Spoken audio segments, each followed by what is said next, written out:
were given these powers for a reason.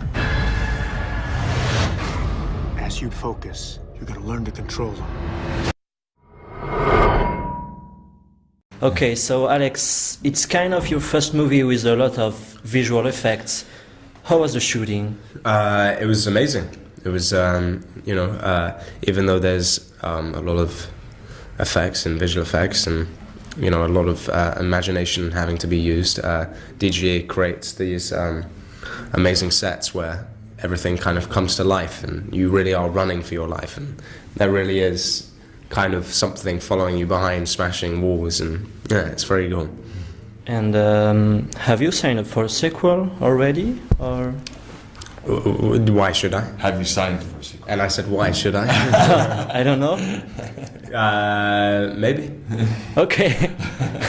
So how was the collaboration with Michael Bay?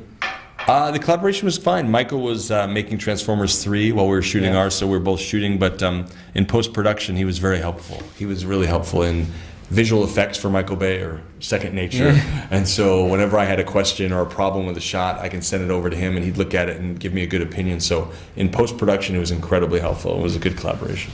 So Alex, did you do all your stunts? I'll let him answer that, because he did. He did all of his stunts except for two parkour things, which are only a couple people in the world can do the parkour. But being on the wire and getting pulled and jumping in the air, he did all that stuff. But a couple of the parkour stunts are so specific that only one guy, there's only a couple guys in the world that can do that. Yeah. So yesterday we talked about Preacher. Yes. Yeah, it's a very violent, subversive, and politically incorrect. Yeah. And that's exactly why I'm going there. How will you manage to preserve the tone with a big budget to adapt this crazy road trip? Well, it is a crazy road trip, and I think what's amazing and what makes Sony so brave is that they can see that there's a real universality in the story when you have good versus evil, and I think when you have these crazy characters that are not necessarily politically correct, there's something genuinely attractive to those characters and those elements. But at the end of the day, it really is a story about good versus evil and the decisions that you make, and whether the demons are going to win, or whether the genesis or the good inside of Jesse is going to be there. So I think there's a universality that makes the movie very commercial, but at the same time it's one of those that every once in a while will shock you.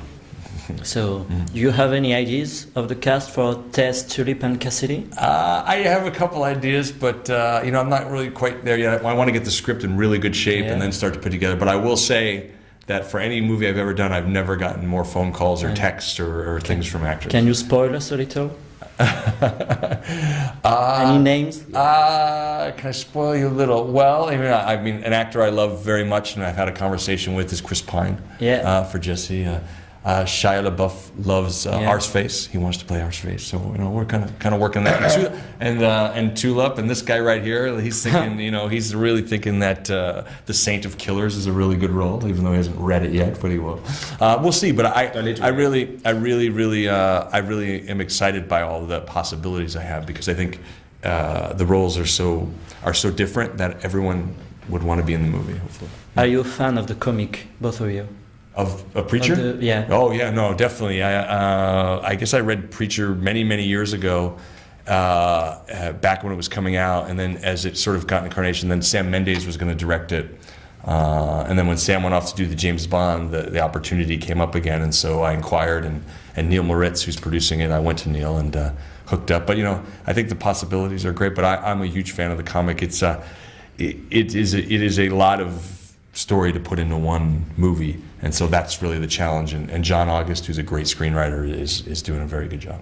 And comic books in general? Comic books in general, I'm not a huge comic book fan. I've been obviously falling in love more with graphic novels, and obviously I was involved with Why the Last Man for a long time and things like that. So I don't know, I think the Vertigo element of those comics are the ones that I find more attractive, because I like the ongoing storytelling in those. And you, Alex? Yeah, I love graphic novels and comic books.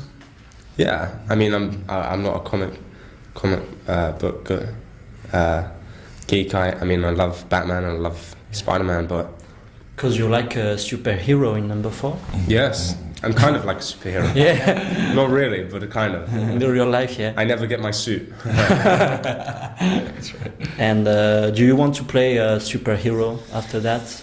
I never say never, as Justin Bieber would say. But no, I don't know. Maybe. Okay, so Preacher again starts with the resignation of God, leaving the men by themselves. God, yeah. Are you afraid of having some religious attacks? Well, maybe? I live in the Catholic ghetto in Pasadena, California. But no, I think ultimately what you have to realize is that metaphorically, God is basically stepping out and saying, like, I'm not really sure about mankind, and ultimately knowing that perhaps if the devil could be killed in hell by the saint of killers, that maybe there's a chance that God could be killed. But I think it's, again, metaphorically speaking, it's all about us trying to find God and not trying to find where God is. He might not necessarily be in heaven at this moment, but figuring out where he is. And Jesse's journey is trying to figure out where God is so he can confront him.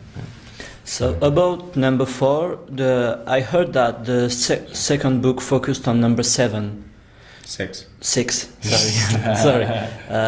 Will it be a real sequel with the same characters or just following the books? It would definitely be 4 and 6 are together now with Sam, and they ultimately go out and there's a quest to find number 7 and number 5 because they find out some information. And what you learn is that I think the next movie, if all works out, would be more of like a Terminator 2 journey where they're on the road looking and going to find them, and the Mogadorians are coming down. But yeah, I think they're definitely going to find 7, and there's a chance that number 5 is going to kick in too. Yeah.